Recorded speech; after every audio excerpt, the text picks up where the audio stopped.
want elkeen wat in my glo, die skrif sê, uit sy binneste sal lewende water vloei. Jy hoef nie vanmôre te wonder, het ek die Heilige Gees ontvang nie.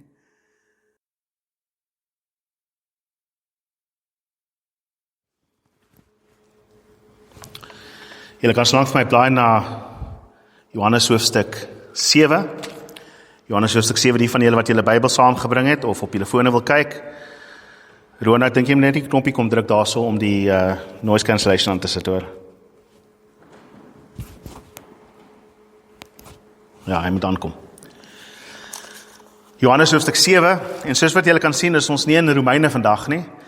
Ons is nou al vir die laaste paar maande in Romeine, en ons het Romeine 8 laasweek begin, waarin ons 'n bietjie gepraat het oor die Heilige Gees. En vandag het ek gesê, gaan ons praat oor die Heilige Gees, spesifiek vandag 'n boodskap buite Romeine, maar tog is dit nog steeds in Romeine. Hallo Murdo en Charlene en Deidre, baie welkom. Julle het net betyds gekom, hè? Ons gaan weer begin sing, want julle het gemis. Kom ons gaan gou weer, ons gaan... Dis reg. Roan, wil jy net die knoppie kom druk hier so voor op daai ding om te activate, asseblief, dankie.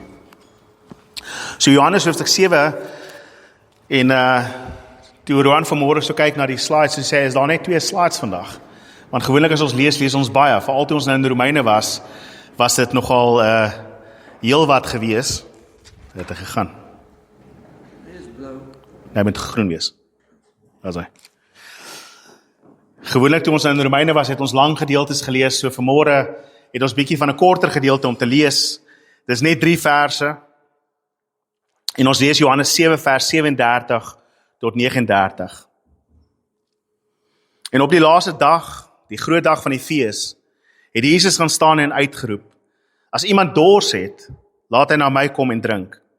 Hy wat aan my glo, soos wat die skrif sê, strome lewende water sal uit sy binneste vloei. Dit het hy van die Gees gesê, wat die wat aan hom glo sal ontvang. Die Gees was immers nog nie daar nie, omdat Jesus nog nie verheerlik was nie. Vader, ek bid dat U hierdie woord sal seën tot ons gees vanmôre, dat dit in ons harte sal diep geplant word en diep wortels sal skiet. Here, dat dit sal vrug gedra in ons lewens, waar ons gaan, dat ons hierdie woord in ons harte sal dra. Heilige Gees, U wat dit die krag gee, U wat in ons werk vanmôre, U wat ons herinner aan dit wat Jesus gesê het, vra ek dat U ons harte sal aan die brand slaan vanmôre vir die woord. Heilige Gees, dat U dit sal inspireer, dat U dit sal versterk, dat U dit sal bekragtig, en dat U dit lewe sal gee, sodat dit vrug kan dra. En Here Jesus, soos in alles, dat U naam verheerlik sal word, dat U groot gemaak sal word, want aan U kom toe die lof en die eer en die majesteit, tot in alle ewigheid. Amen en amen.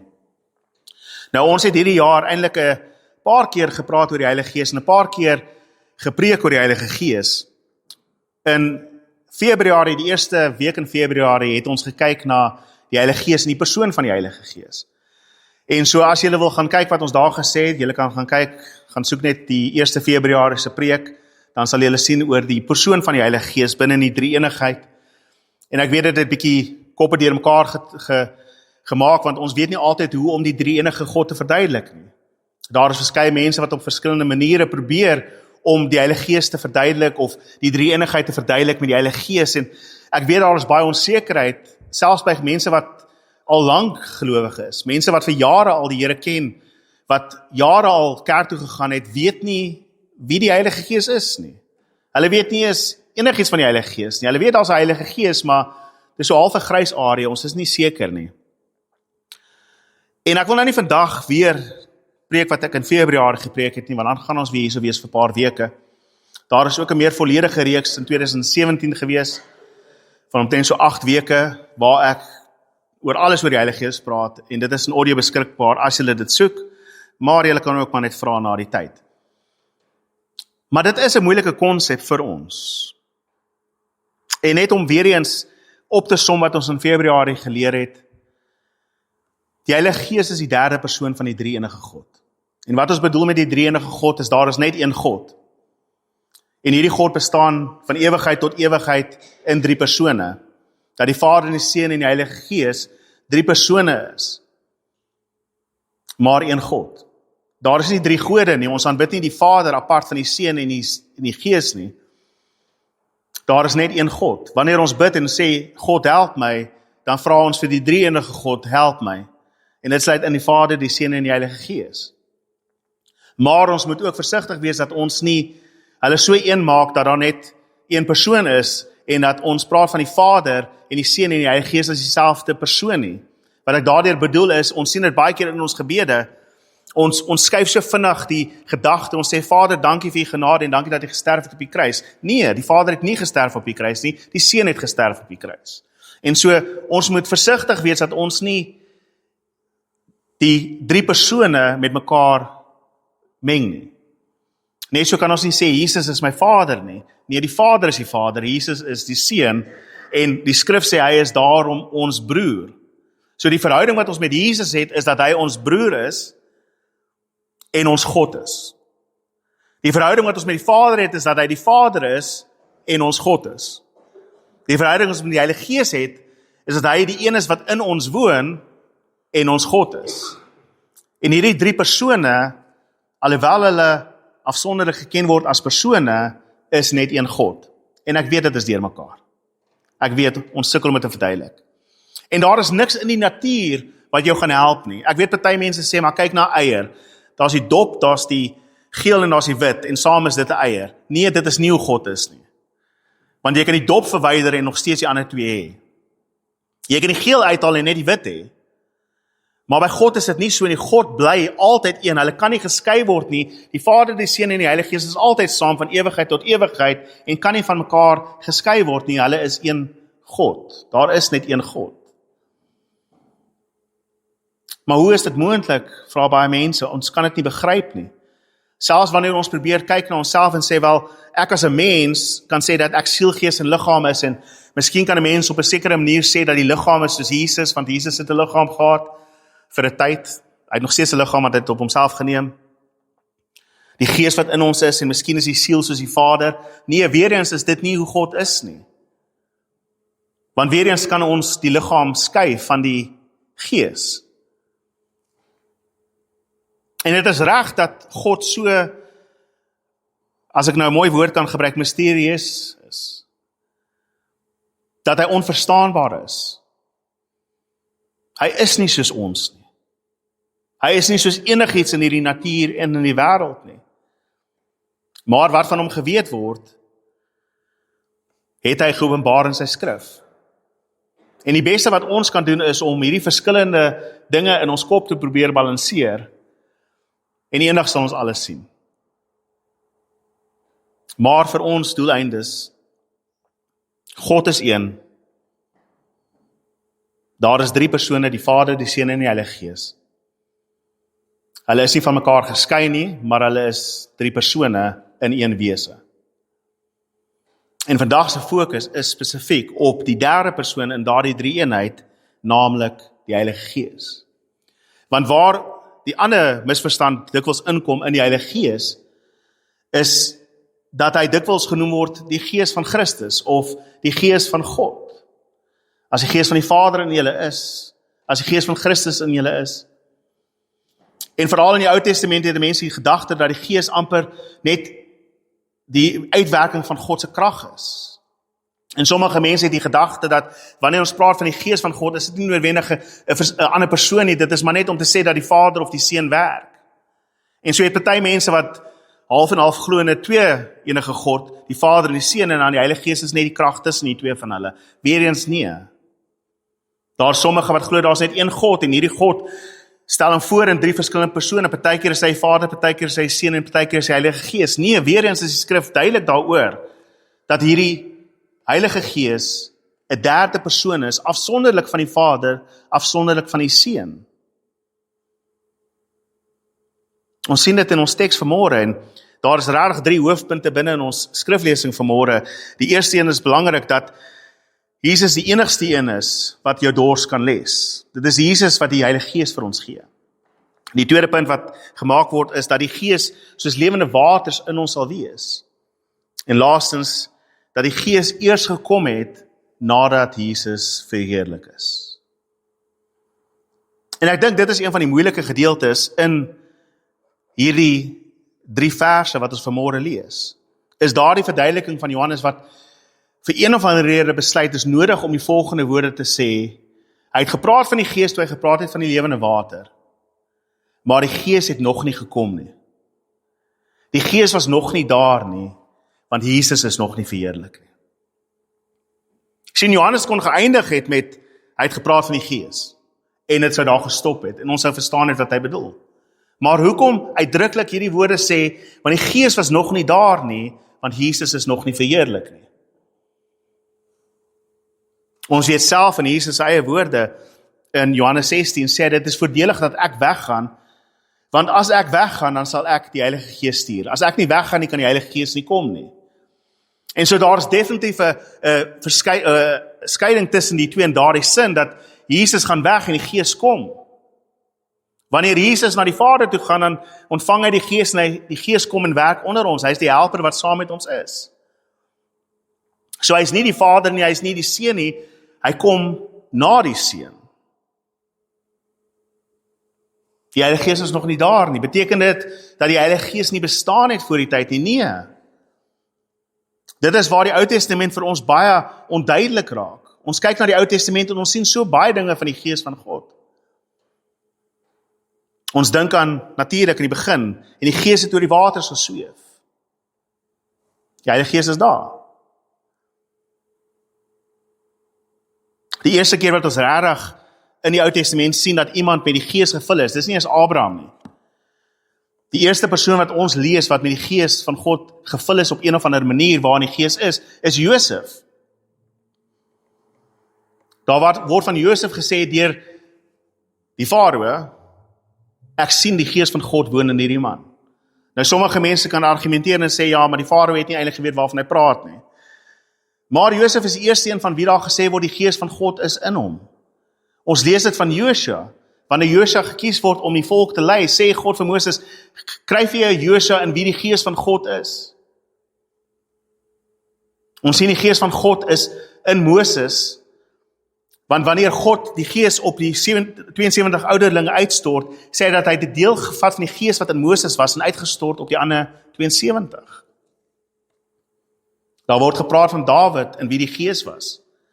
Ons lees selfs van koning Saul, dat nadat hy te veel gesondig het, toe die Gees van hom afgegaan. Daar staan, en God se Gees het uit Saul uitgegaan, en 'n ander Gees het oorgeneem. En so 'n mens wonder, wat doen die Gees in die Ou Testament? En hoekom sê Johannes, die Gees is nog nie daar nie, as ons duidelik sien in die Ou Testament is die Gees is daar. Ons sien in die boek van Rigter, sien ons dikwels, en die Gees van God het oor hulle gekom. So dink aan Samson, julle ken die storie van Samson, en die Gees van God het oor hom gekom. Toe vat hy 'n donkie se kakebeen en slaan 1000 mense dood. Hoe is dit vir 'n krag van die Gees van God? Wie van ons sal nie partykeer 'n knuppel wil optel en sê Gees van God kom oor my en dan slaan ek 1000 mense dood nie. En tog sien mense dit in die Ou Testament, jy sien die Gees van God kom oor hierdie mense en hulle doen wonderlike dinge. Dis die Gees van God wat daardie kunsmanne geïnspireer het en vir die krag gegee het om die tempel en die tabernakel te bou. Dis God se Gees wat in Salomo geleef het. En ons sien dwars deur die Ou Testament, veral in die historiese boeke, dat God dikwels binne mense werk en deur mense werk en sy Gees wat vaardig word oor mense. Maar eenvoudig word hy net geken as die Gees van God, nie noodwendig as 'n ander persoon nie. Maar ons sien wel in Psalm 51, bid Dawid en hy sê, Vader, of hy sê, Here, neem u Gees nie van my af weg nie. En so daar besef Dawid dat die Heilige Gees is in hom, maar as hy aangaan met wat hy aangaan, as hy nonsens aanvang soos wat hy nou nonsens aanvang, dan gaan God sy Gees wegneem. En so ons sien in die Ou Testament, sien ons dat die Gees wel in mense is en deur mense werk. Dit is eers in die profete wat ons werklik begin sien dat daar is iets anderste wat wag. Daar is iets meer rondom die Heilige Gees, wat nog nie ten volle geopenbaar is in die lewens van die Ou Testament profete, konings en priesters, in wie die Gees van God gewerk het op sekere tye nie. Want ons het ook vandag wonderwerke, en die Gees wat vaardig oor ons word. Partykeer bid ek vir mense, en dit voel net asof niks gebeur het, nie. En partykeer bid jy vir mense, en jy kan sommer voel dat daar het krag nou gewerk.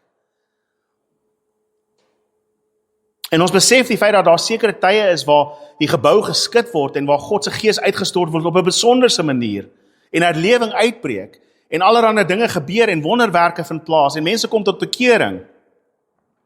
En dit is alles die werk van die Gees en dit is soortgelyk die werk van die Gees in die Ou Testament. Selfs koning Saul, nadat die Heilige Gees van hom af weggegaan het, lees ons later toe hy Dawid wil probeer gevange neem, toe die Gees van God weer op Saul gekom en Saul het geprofeteer vir 24 uur lank voor Samuel, op sy gesig neergeval, al sy klere uitgetrek, en daar het hy vir 24 uur geprofeteer, want die Gees van God het oor hom gekom. En dit is nadat Saul die Heilige Gees verloor het. Selfs die manskappe wat saam met Saul is, die soldate, het begin profeteer, want die Gees van God het op hulle gekom. En so jy sien daar die werking van die Heilige Gees in die Ou Testament. Maar tog, hy het nog nie gekom nie. Jesus self sê, hy het nog nie gekom nie. Johannes 14, 15 en 16. Ek gaan weg, so die Heilige Gees inkom. Wanneer ek weg gaan, stuur ek die Heilige Gees. Hy is nog nie hier nie, hy gaan kom. Ek moet eers weggaan, dan kom hy. So hoe kan ons die Ou Testament vat, waar die Gees van God duidelik werk, duidelik betrokke is in die lewens van mense, konings, priesters, selfs gewone mense. Nou dit wat die Nuwe Testament openbaar, dat daar 'n belofte is van die Heilige Gees, wat anders is as dit wat hulle ontvang het in die Ou Testament.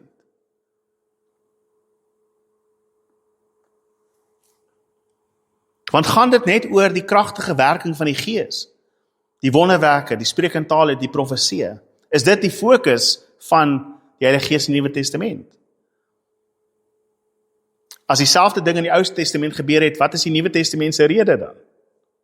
So daar moet iets anders te wees, daar is iets anders te rondom die Gees en hoe hy werk in die Nuwe Testament.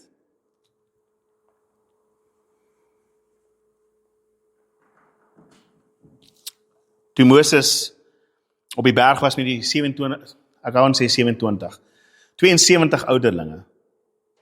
Tegnies was daar net 70 van hulle, want 2 het nie opgedaag nie. Selfs in daai tyd was daar mense wat nie kerk toe gekom het nie.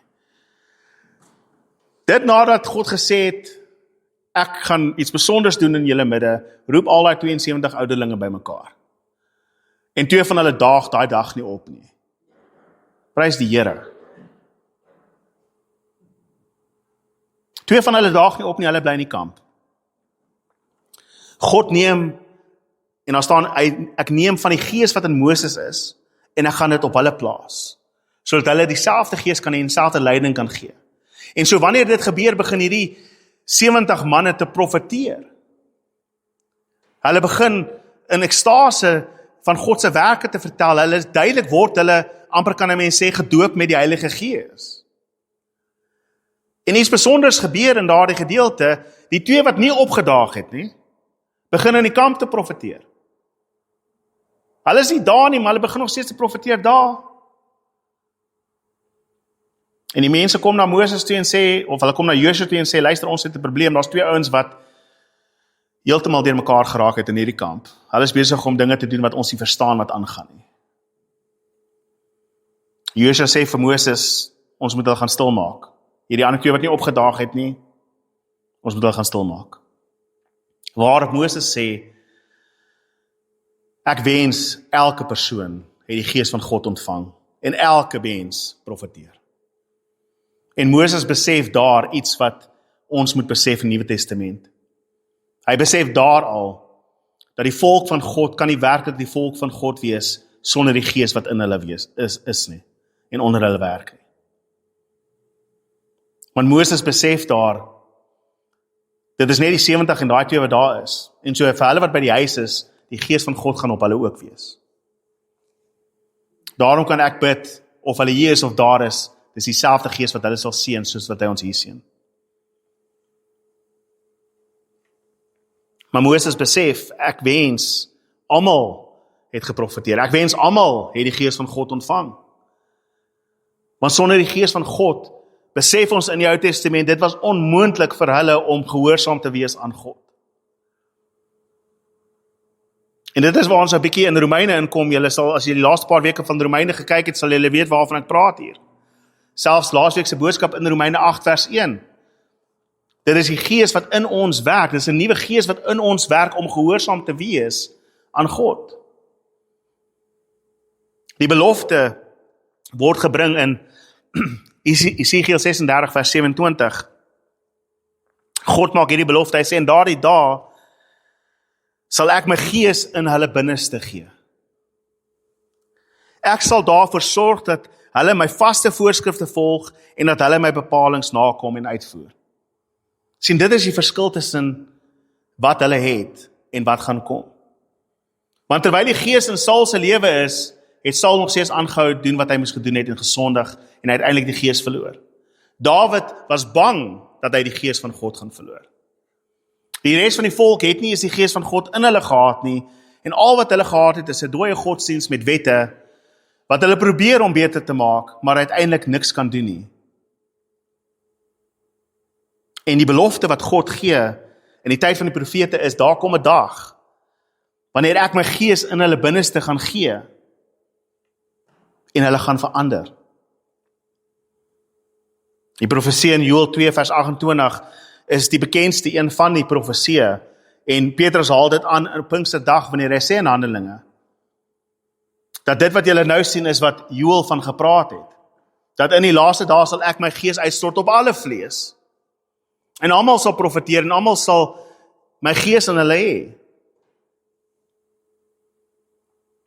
En belangrik vir daardie punt, is dat hy sê, die slaaf en die rykman, die seuns en die dogters, elke een gaan die gees van God ontvang. Sien, tot dusver in die Ou Testament was daar sekere oomblikke waar sekere mense die gees van God ontvang het. En net vir 'n tyd het die gees van God in hulle gewerk. Ek noem 'n voorbeeld so Samson. Elke keer wanneer dit nodig was, het die gees van God oor hom gekom en hy het gedoen wat hy moet doen. Hy was 'n sterk man. Dit was nie sy hare wat hom sterk gemaak het nie. Dit is die gees van God wat hom sterk gemaak het. Maar toe hy te veel gesondig het en die gees nie weer op hom kom om hom sterk te maak nie, toe word hy verslaan. Sy ongehoorsaamheid gelei tot die gees wat hom nie meer verder bekragtig het nie. Maar ons sien later, aan die einde van sy lewe, Here, gee my nog een kans. Gee my nog een kans.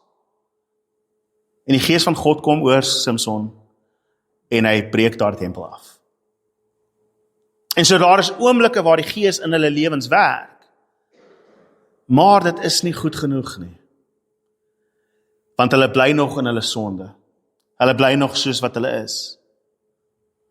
En so God se belofte deur die profete is, daar kom 'n dag, wanneer ek my gees gaan uitstort op alle vlees, waar julle nie meer vir mekaar gaan sê, ken die Here nie, almal gaan die Here ken.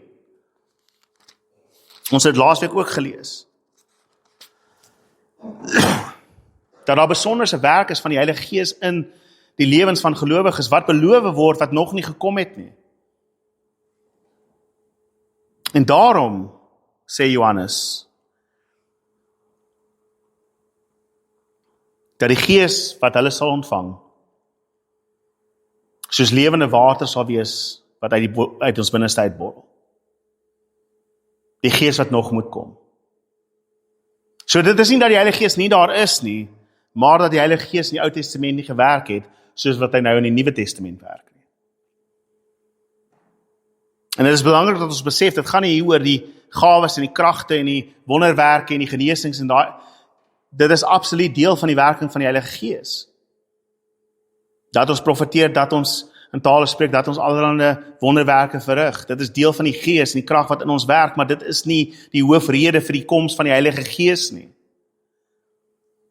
Selfs wanneer Jesus die Gees beloof in Johannes 14, 15 en 16, praat hy nie van die Heilige Gees as iemand wat kom om net vir julle krag te gee sodat julle iets kan doen nie. Nee, hy praat van die Heilige Gees wat in julle gaan woon en by julle gaan wees.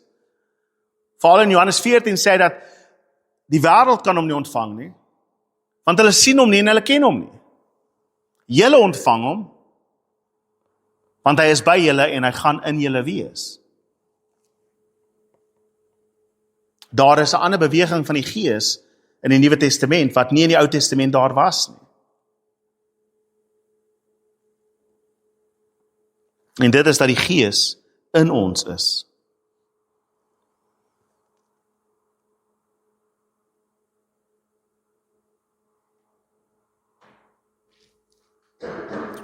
Die wêreld kan nie die Gees ontvang nie. En selfs in die Ou Testament was daar tye wat ongelowiges die Heilige Gees ontvang het vir 'n oomblik om iets te doen. As die Here iets wil doen, gaan hy iets doen.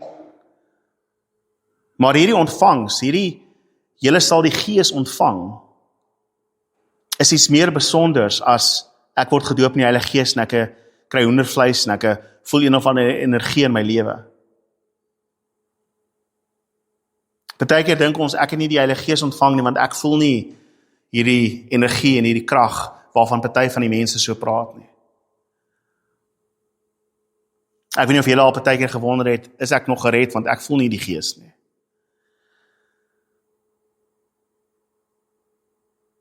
Hoeveel van ons vanmôre hier vra, het ek al die Gees ontvang?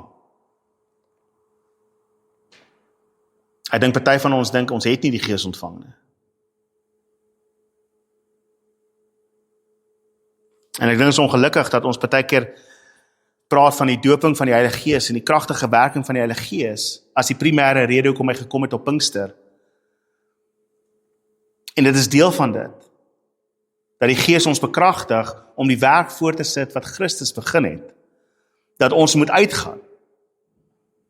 Maar daardie is die doping in die Heilige Gees vir daardie taak wat jy het. Wanneer Paulus sê dat Timoteus het die Gees ontvang om te profeteer, of wat sy gawe hy ook al ontvang het, die handoplegging, praat hy van daardie spesifieke indiensstelling van 'n persoon wat die Gees ontvang vir daardie rede ook.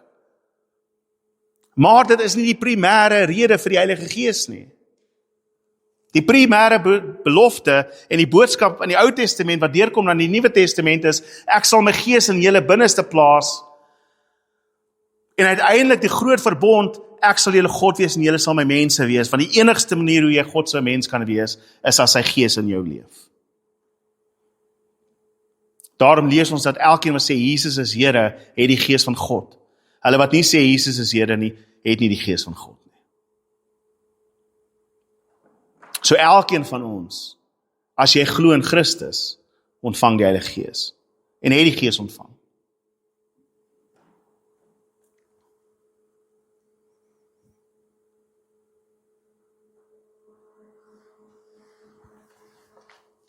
Jesus sê hierdie woorde in Johannes.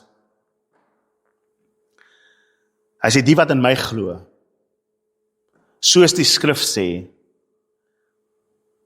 lewende water sal uit sy binneste vloei. En nou die groot probleem wat ons het met daai versie, is dat nêrens in die Ou Testament gaan jy daai woorde kry nie. So waarna verwys Jesus?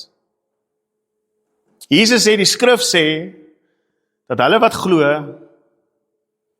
lewende water sal uit hulle binneste uitvloei. En daar praat hy, Johannes verduidelik vir ons, van die Heilige Gees. Maar daardie woorde is nie in die Ou Testament, nie in daardie manier nie. Daar's miskien 'n verwysing na daarna wat sê dat, jy weet, 'n wyse man, wysheid kom uit voor en borrel in hom op. Daar's daai tipe dinge, vreugde wat in jou opborrel. Daar's sprake van lewende water in Jeremia 2 vers 13. Daar is gedeeltes wat ons soort van kan sien waarvan die lewende water praat.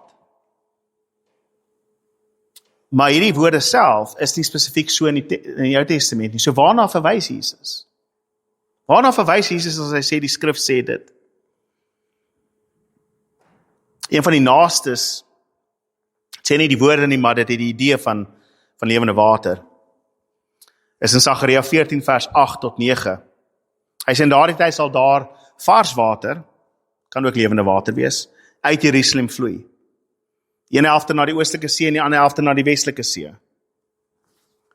In die somer en in die winter sal dit so wees, en die Here sal koning word oor die hele aarde. In daardie tyd sal die Here die enigste wees, en sy naam die enigste. En die rede hoekom party mense dink dat dit dalk iets is waarna Jesus verduidelik is, jy het die water wat vloei uit Jerusalem uit, en dit is tog wat gebeur het, die Gees het op hulle gekom in Jerusalem, en toe vloei dit na die res van die wêreld toe, na die uithoeke van die wêreld toe, reg? En deel van daardie profesie is, en hy sal koning wees, dit is natuurlik, Jesus wat verheerlik word, en koning is oor alle mense, en alle nasies en volke en tale. En so baie mense sê, miskien is dit waarna Jesus verduidelik, die probleem is, niks hiervan praat van uit ons binneste uit vloei nie. Nou, ander ene, soortgelyk aan Sagaria, wat miskien bietjie nader kom aan wat bedoel word hier, is in Esegiel 47. Esegiel sien 'n visioen van die nuwe tempel. En hy sê, die man het my teruggeneem na die ingang van die tempel. En kyk, water het onder die drempel van die tempel uitgestroom aan die ooste kant. Die water het onder die tempel uit, aan die regterkant, suid van die altaar, afgevloei. En hy het my deur die noordelike poort uitgeneem en my buite om laat gaan na die buitepoort wat oosfront. En kyk, water het uitgeborrel aan die regterkant. En so daar het ons die idee van, hier soos water wat uit die tempel, van onder die tempel en in die tempel uitvloei, en borrel. Lewende water wat uitborrel uit die tempel uit, en vloei. En as jy die profesie van Esegiel verder lees, sê dat hierdie water vloei deur die Araba woestyn, en oral waar die water vloei, kom daar lewe, en die water kom uiteindelik in die see in, en daar waar die water in die see ingaan, word die soutwater vars. En begin plante en goeders te groei langs die kus, waar hierdie water die see begin verander. En dit is waar dit baie, baie, baie belangrik raak vir ons. Ons het die tempel, ons het die water wat vloei uit die tempel uit, in die wêreld in, en lewe bring. En nou sien ons in die Nuwe Testament, maar Jesus is die tempel. Reg? Jesus sê self, breek die liggaam af, die tempel af, en ek bou hom in 3 dae terug op. Jesus is die nuwe tempel, waarin God sy gees uitstort, waarin die volheid van God woon, lees ons in Kolossense. Wat die hele volheid het in hom gewoon, soos in 'n tempel. En so die gees van God borrel uit hom uit.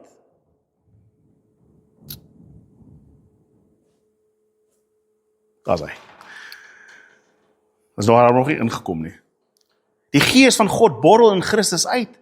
Daarom kan hy vir die vrou, die Samaritaanse vrou by Johannes 4 sê, vra vir my en ek sal vir jou water gee, en jy sal nooit weer dors word nie. Weereens praat hy van die gees wat in hom is. Maar dan lees ons die Nuwe Testament verder. Want terwyl Jesus hier is, en waar hy hier staan in die markplein, en by die fontein, en sê, kom na my toe, en drink van die water wat ek gaan gee, en dit gaan lewende water wees wat uit jou uitborrel, is daar 'n wagtydperk om te sê, wel, die gees het nog nie gekom nie, want Christus moet eers verheerlik word. En so Jesus wat die tempel van God is nou waar in die hemel. En Paulus stel dit op. En hy sê in 1 Korintiërs, weet julle nie, dat julle liggame 'n tempel van die Heilige Gees is nie. En verder, weet julle nie, julle is 'n tempel van God nie. Julle behoort nie meer aan julle self nie. God woon nou in julle. Julle is die tempel. Julle is die nuwe tempel. En as die gees dan die lewende water in Esegiel is wat uit die tempel uitvloei, dan is dit die gees wat uit Christus uit, deur sy kerk, in ons lewens uitvloei na die wêreld daar buite toe, en dit wat droog is, lewend maak, en dit wat soutwater en barwater is, lewend maak, en gesond maak. Maar dit kom uit ons binneste uit. Die Gees wat in ons bly. Dis hoe die Nuwe Testament verder gaan as die Ou Testament.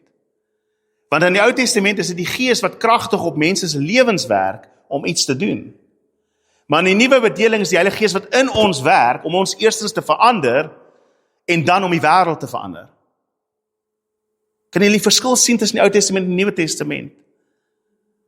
En nie net dit nie. Dawid was bang, Here, moenie u Gees van my af wegvat nie. Saul het geleer, die Gees van God kan weggaan van jou af. Maar hier is die belofte van Jesus, dat elkeen wat in hom glo en in hom is, die Gees is ewig in hulle lewens. En daarom is die Gees soos lewende water wat uit jou uitborrel. Jy kan nie die Heilige Gees verloor nie. Nie soos die Ou Testament nie. Want Christus is die een wat die Heilige Gees vir ons gee. En dit bring ons by die belangrikste punt van hierdie boodskap.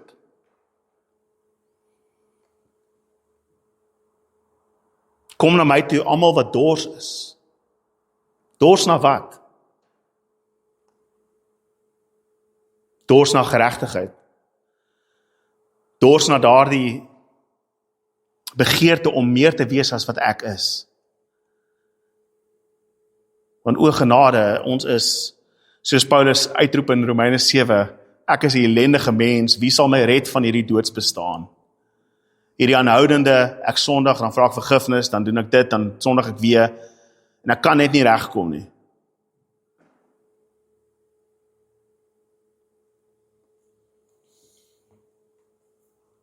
Hulle wat dors na God se geregtigheid en God se verlossing, want dit is waarna die mense dors in die Ou Testament. Na God se geregtigheid. Om te kan wees soos Jesus. Dis so ons dit in die Nuwe Testament sal sê. Want ek weet wie ek is nie altyd die regte ou nie. Ek moet myself 'n paar keer hierdie week self berispe. Ek raak bitter ongeduldig met party mense.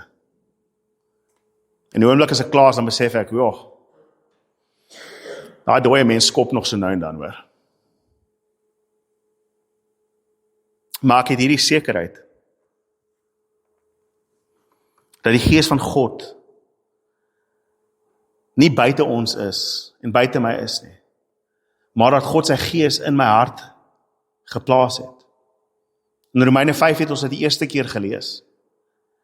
God het sy liefde aan ons gewys deur sy Gees in ons harte uit te stort.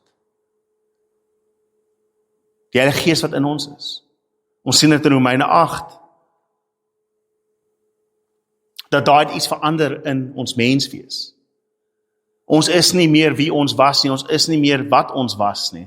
Ons is nou nuwe skepinge deur God.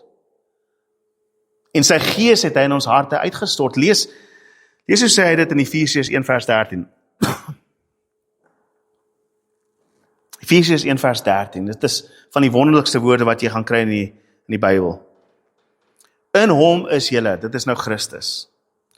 Toe julle die woord van die waarheid, die evangelie van julle verlossing, gehoor en tot geloof gekom het, verseël met die Heilige Gees wat beloof is.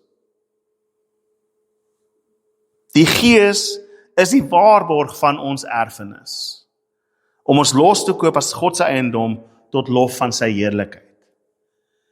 Toe jy geglo het, dis hoekom Jesus sê, elkeen wat dors is, kom na my toe, want elkeen wat in my glo, lewende water sal uit hulle binneste uitvloei. En wat doen lewende water as om skoon te maak, as om lewe te gee, as om te vernuwe? En elke een wat glo in Christus het daardie Gees ontvang. En so ons hoef nie rond te hardloop na verskillende herlewings oomblikke toe nie. Ons hoef nie te jaag na allerlei dinge wat sê, okay, wel, miskien is daar meer exciting goed as wat daar in daai kerk plaasvind, of miskien is daar beter dinge in daai kerk en beter dinge in daai kerk. Broer en suster, Christus is die een wat die hoof is van almal wat glo. En dieselfde Gees wat in wie ook al jy as 'n superapostel sien, is dieselfde gees wat in jou leef. Daar is nie verskillende geeste nie, daar is een gees. En jy is verseël met die Heilige Gees. So dikwels sê ons, ek wil hê die pastoor moet vir my bid, want ek kan nie vir myself bid nie, of jy moet asseblief nie 'n gewone mens vir my stuur nie. Ek sê nou daai woord gewone mens, tong in die kies. Ek dink die pastore is meer as 'n gewone mens nie, ons is gewone mense. Maar jy kan bid vir die persoon met wie jy nou praat. Jy het nie nodig om die pastoor te kom roep nie. Want dieselfde gees wat in my is die gees wat in jou is. Dis dieselfde gees wat Christus uit die dood uit opgewek het. Maar dit gaan nie net oor die gebed en die kragte nie. Ons dink baie keer dat die pastore seker heiliger lewe as die res van die mense. Nee, ons het ook ons issues.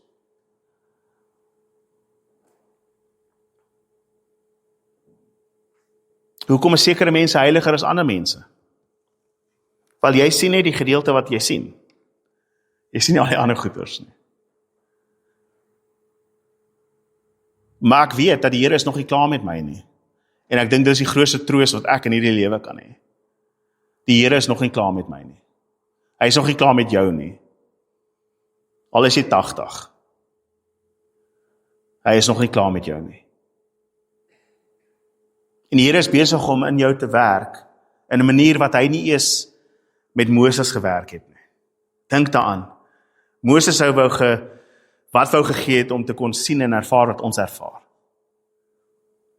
Ons praat baie keer van ek wens ek het daardie gees of daardie salwing gehad van Elia of Elisa. Genigtig, hulle sal wat wil gee om te verruil wat hulle ontvang het vir wat ons ontvang het in Jesus. Elia sal sê, vat al hierdie ander 4 goeders weg, vat al die ander dinge weg. Gee my wat hierdie mense het in die Nuwe Testament. Ek soek die gees van God in my. Nie oor my nie. Nie soms by my nie, altyd by my, vir ewig by my, as 'n waarborg dat hy my gaan opwek op die laaste dag. Ek soek daardie sekerheid van my verlossing, wat ek nêrens anders te kan kry behalwe by Christus nie. En die gees wat in my dit getuig nie. En dit is die werk van die Gees in die Nuwe Testament. Om ons lewend te maak, sodat ons vrug kan dra. Want elkeen van ons was, voordat ons gered was, droë takke, droë bome, met geen vrug nie. En soos wat ons gaan sien in Romeine 8 verder,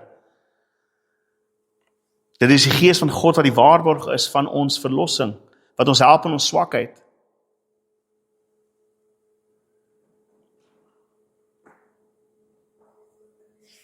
En daar is iets nog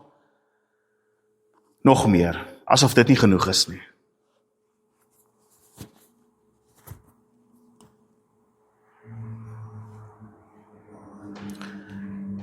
En dis hoekom ek begin het met die drie-eenigheid. Want ek het vir julle gesê, die Vader en die Seun en die Gees kan nie geskei word nie. Waar die Vader is die Seun en is die Gees. Waar die Gees is die Vader en die Seun ook. En Jesus sê in Johannes 14, 15 en 16, ja, ek gaan hemel toe. Ek gaan na my Vader toe. Ek moet verheerlik word. En dan gaan ek die Gees stuur en die Gees gaan by julle in julle wees. Weet jy wat sê hy net 'n bietjie later? En ek en die Vader sal by julle kom bly en in julle woon. Want waar die Gees is die Vader en die Seun. Die volle Godheid is in jou vandag. Dit maak jou nie 'n God nie, nee. Maak jou ook nie 'n supermens nie. Maar maak jou 'n nuwe skepping. En God is besig om in jou te werk. Jy gaan dit nie altyd voel in die groot oomblikke met die hoendervleis en die opgewondenheid nie, maar jy gaan dit weet in die verandering wat jy in jou lewe sien, soos wat jy aanhou nader beweeg aan God.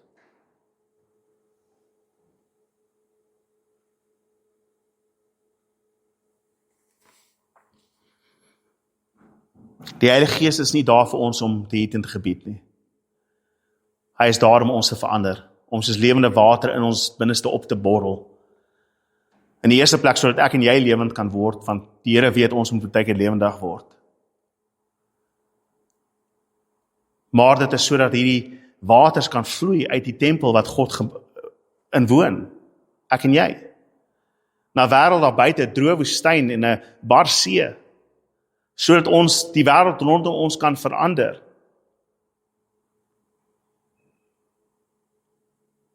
En so ons vra, Heilige Gees werk in ons.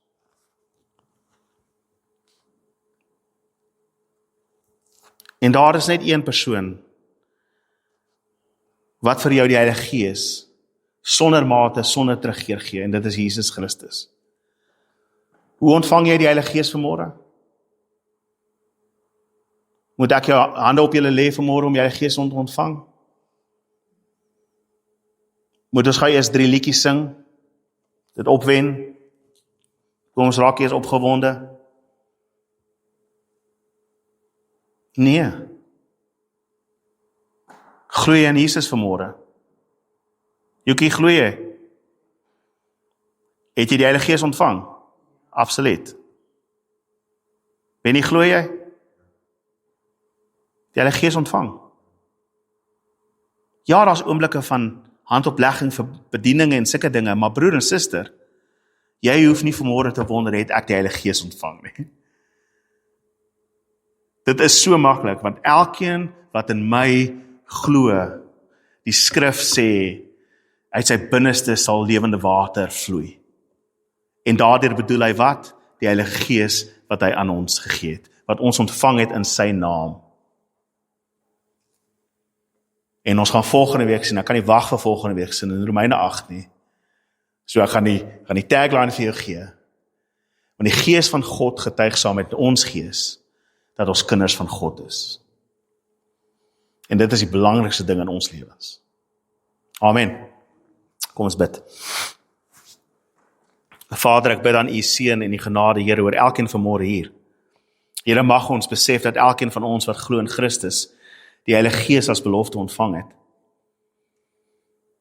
Heilige Gees, dat u besig is om in ons te werk en ons te verander. Dat ek is nie meer wie ek gister was nie. Dat daar wel daar oomblikke is wat ek voel dat ek 'n teleurstelling is, dat ek gefaal het, dat ek nie gedoen het wat ek moes nie. Is daar geen oomblik wat u, o Vader, die Gees terugtrek van ons nie. Dat daar is nie 'n oomblik wat ons minder word, of minder gevul word deur die Heilige Gees nie. Want die volle Godheid wat in Christus woon, woon ook in ons. Die krag wat hom uit die doodheid opgewek het, werk in ons, om ons ledemate lewend te maak, om vrug te dra vir u, o Vader. En so ek bid, Here Jesus, dat u in ons lewens, in ons hart, in ons gedagtes, hierdie elke dag sal waarmaak. Here, mag ons onsself herinner, dat ons die Gees ontvang het as 'n waarborg, dat ons verseël is, dat ons weet, dat ons vir ewig aan u behoort en u aan ons.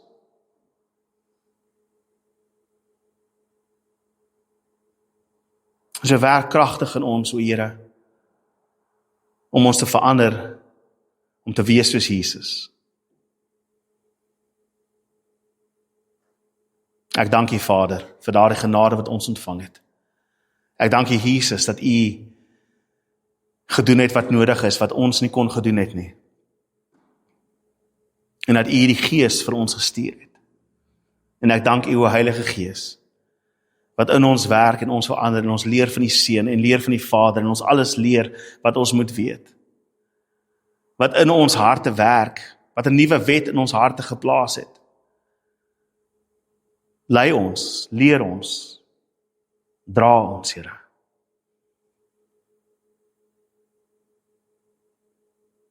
Mag u genade oor elkeen rus vanmôre, en ek bid weer eens, Here, vir hulle wat siek is, dat u genade oor hulle sal wees. Ons bid vir Tannie Christa, Here, dat u sal ingryp daar, in haar lewe ook, Here, dat U daardie kanker sal wegvat, Here, dat U haar ten volle sal genees. Ek bid vir Tannie Elsabie dat U met haar sal wees, Here God, en alles wat aan haar liggaam aangaan, dat U haar sal versterk en haar sal bekragtig, Here. Tannie Annetjie bid ek ook, Here, dat U met haar sal wees, Here, dat U ook haar sal gesond maak. En so vir almal, Here, wat vanmôre sukkel, Here God, bid ek U genade en U krag. Mag U seën dan op elkeen van ons rus. Here, en waar ons nou 'n bietjie gaan gesellig wees en bietjie gaan kuier, Here God, mag ons dit doen in die gees van eenheid, met liefde en genade, Here. Ek dank U daarvoor in Jesus naam. Amen en amen. Dankie broer en suster, julle is welkom om saam met ons te koek en tee daar agter, bietjie saam te kuier en saam te gesellig te wees, sommer vir alles. Almal se verjaarsdag. Deedra ek nie vir jou gebid nie, né? Want sy kry ons weg op haar verjaarsdag laas Sondag. Sy is een van die 72 wat nie gekom het nie. Amper vergeet ek, Here, kom ons bid gou vir Deedra. Sy dag amper, hy het nie gedink nie. Ek het onthou Deedra. Vader, ek bid die genade ook oor Deedra in hierdie jaar, Here God, dat U haar sal seën, Here Vader. Here, dat sy 'n goeie verjaarsdag gehad het, Here, en dat sy 'n goeie jaar vorentoe sal hê. Here, mag U haar vat van krag tot krag, Here, mag U deure vir haar oopmaak in haar lewe, Here, en waar sy nou leer in volgende jaar universiteit toe gaan, Here Vader, dat U met haar sal wees deur dit alles, Here. Here, bekragtig haar, versterk haar, Here, en meer so in haar gees, Here, dat U haar sal verander en dat U haar sal bekragtig en bystaan, Here God, in elke faset van haar lewe. Here, mag sy geseënd wees in alles, in Jesus naam. Amen en amen. Nou kan julle gaan koek en tee. Amen.